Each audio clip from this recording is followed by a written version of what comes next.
দুর্নীতি এবং বঞ্চনার অভিযোগে আজ নবান্ন চলোর ডাক দেওয়া হয়েছে। চাকরিজীবী, চাকরি প্রার্থী এবং চাকরিহারা ঐক্যমঞ্চ ও সংগ্রামী যৌথ মঞ্চ সহ একাধিক সংগঠনের পক্ষ থেকে আজ নবান্ন অভিযানের ডাক দেওয়া হয়েছে। নবান্ন অভিযানকে কেন্দ্র করে হাওড়ায় কড়া নিরাপত্তা, হাওড়ার বিভিন্ন জায়গায় পুলিশি ব্যারিকেড। পুলিশের অনুমতি না মিললেও গতকাল থেকে আন্দোলনকারীরা বলে দিয়েছেন তারা নিজেদের অবস্থানে অনড়। বিকল্প রুটে তারা কর্মসূচি নিয়ে যাবেন এমনটাই জানিয়েছেন আন্দোলনকারীরা। চাকরিজীবী, চাকরি প্রার্থী, চাকরিহারা ঐক্যমঞ্চ এবং সংগ্রামী যৌথ মঞ্চের তরফ থেকে আজ নবান্ন চলোর ডাক দেওয়া হয়েছে। দুর্নীতি এবং বঞ্চনার অভিযোগে আজ পথে নামছেন আন্দোলনকারীরা। নবান্ন চলোর ডাক দেওয়া হয়েছে। পথে নামছে বঞ্চিত চাকরি প্রার্থী, চাকরিজীবী, চাকরিহারা ঐক্যমঞ্চ এবং সংগ্রামী যৌথ মঞ্চ। এই মুহূর্তে সরাসরি আমাদের সঙ্গে রয়েছেন আমাদের প্রতিনিধি পার্থপ্রতিম ঘোষ ফোরশো রোড থেকে। পার্থপ্রতিম, পুলিশি অনুমতি মেলেনি, যদিও আন্দোলনকারীরা কিন্তু নিজেদের অবস্থানে অনড়। তারা বলেছেন 12টা নাগাদ তারা জমায়েত করে তারপর কর্মসূচি এগিয়ে নিয়ে যাবেন। এই মুহূর্তে কি ছবি?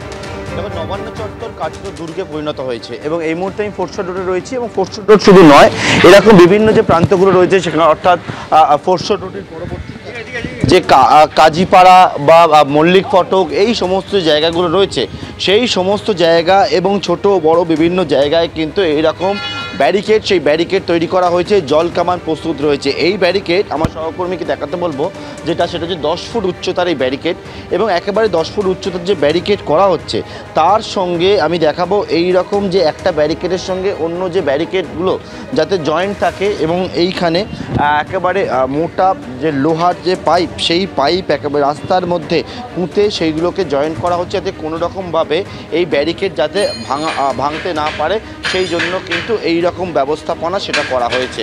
এবং গোটা যে জায়গা এই ফোরশো রোড বা অন্যান্য যে জায়গাগুলো রয়েছে, সামনে কাজীপাড়া, অন্যদিকে কিন্তু মল্লিক ফটক বা বিভিন্ন প্রান্তগুলো রয়েছে, এমনকি ফোরশো রোডে আসার আগে এই ব্যারিকেড একেবারে 10 ফুটের এই ব্যারিকেডের আগে কিন্তু সেখানে তার আগে ছোট ছোট একাধিক ব্যারিকেড রাস্তা জুড়ে রয়েছে।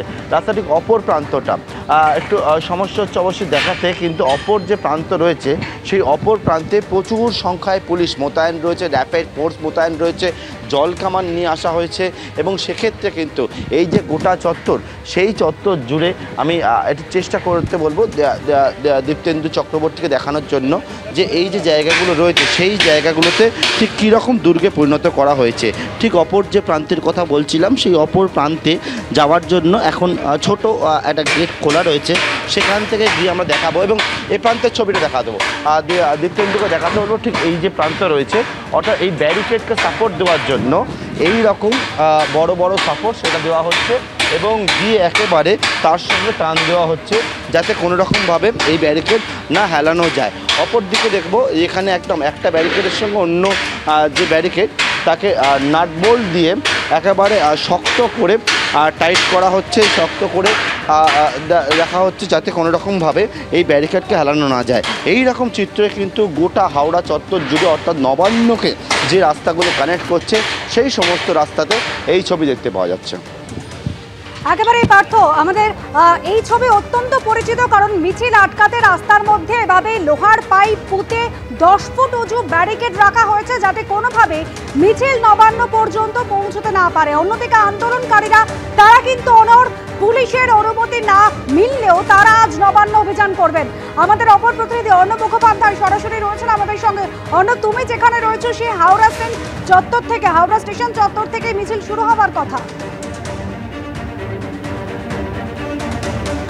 অবশ্যই দেখো, একটু আগে হাওড়ার সিপি তিনি এসেছিলেন এখানে, প্রবীণ ত্রিপাঠী তিনি এসেছিলেন এবং এসে পুলিশ কর্মীদের ব্রিফ করে গিয়েছেন। তোমাকে দেখাবো যে ঠিক হাওড়া নতুন যে প্ল্যাটফর্ম রয়েছে তার সামনে এই মুহূর্তে পুলিশের প্রচুর টিম রয়েছে এবং পুলিশের যারা উচ্চপদস্থ আধিকারিক রয়েছেন, এর আগের যে কটা নবান্ন অভিযান রয়েছে যারা তাতে লিড করছিলেন তারা সবাই এখানে রয়েছেন এবং একটু আগে সিপি নিজে এখানে এসেছিলেন এবং এসে তিনি কিন্তু পুরোটা ব্রিফ করে দিয়ে গিয়েছেন।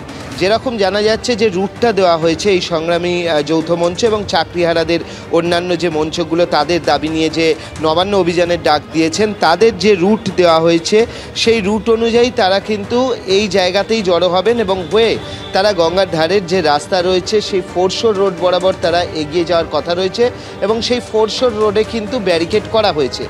অন্যদিকে মোংলাহাটের দিকের যে রাস্তা রয়েছে সেই রাস্তায় কিন্তু সেরকম কোনো ব্যারিকেড নেই। এখন পুলিশের যেটা বক্তব্য যে এই রাস্তা নিয়ে যেহেতু হাইকোর্টের একটা নির্দিষ্ট রায় রয়েছে, সুতরাং কেউ যদি সেই আইনকে বা সেই রায়কে ভঙ্গ করে এগোবার চেষ্টা করেন তার দায়িত্ব সম্পূর্ণ তাদের ওপরেই বর্তাবে।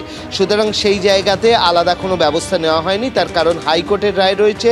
তারপরেও যদি কেউ সেই রায়কে ভাঙার চেষ্টা করেন তার দায় সম্পূর্ণ তাদের ওপরে, এমনটা পুলিশ সূত্রে জানা যাচ্ছে। অন্যদিকে যেটা রুট দেওয়া হয়েছে এই হাওড়া স্টেশনের, আমরা নিউ কমপ্লেক্সের সামনে রয়েছি, দেখতে পাচ্ছ অনেকটা জায়গা রয়েছে যেখানটা জমায়েত হবেন, 12টায় সময় রয়েছে এবং জমায়েত হওয়ার পর তারা বাঁদিক দিয়ে এগিয়ে চলে যাবেন। কিন্তু হাওড়া যে রেল মিউজিয়াম রয়েছে তার থেকে কিছুটা এগিয়েই ফোর্টশোর রোডের ওপরে ব্যারিকেড করা রয়েছে এবং সেই ব্যারিকেডেই কিন্তু আটকানোর কথা রয়েছে।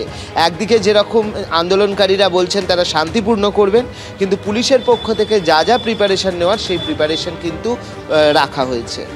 একেবারে অর্ণব, একদিকে পুলিশ অনড়, অন্যদিকে রাস্তা একেবারে দুর্ভেদ্য দুর্গে পরিণত করা হয়েছে যাতে মিছিল কোনোভাবে নবান্নে না পৌঁছায়। ধন্যবাদ তোমাদের।